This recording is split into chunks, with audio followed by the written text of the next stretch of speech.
Dar vienas modeliukas labai įdomus, tai yra Toyota Crown. Nelabai dažnai pasitaikantis, bet yra žmonių, kurie prašė pafilmuoti.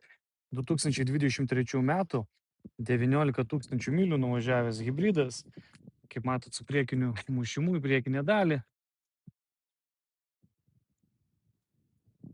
Bet čia, atrodo, balkis viskas yra, landžironai sveiki.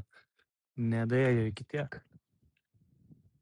Pavraižytas bamperis, bet kokia atveju jisai keisis. Šitas verčius, lempa.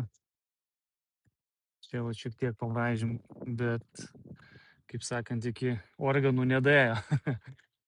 Bet graži pilka spalva. Aukciono loto numeris vat yra tas viršutinis skaičius.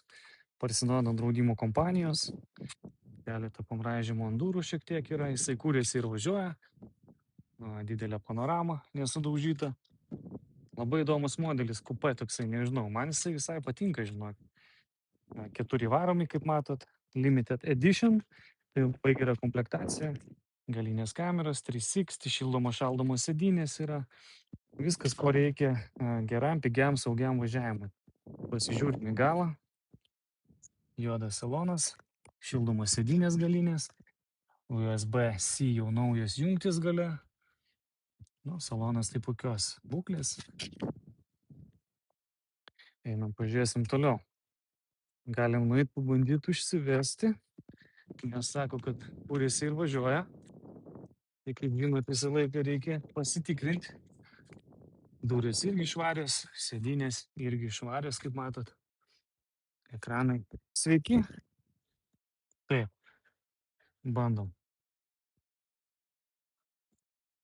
Aha, gazą paspaudė, užsivedė.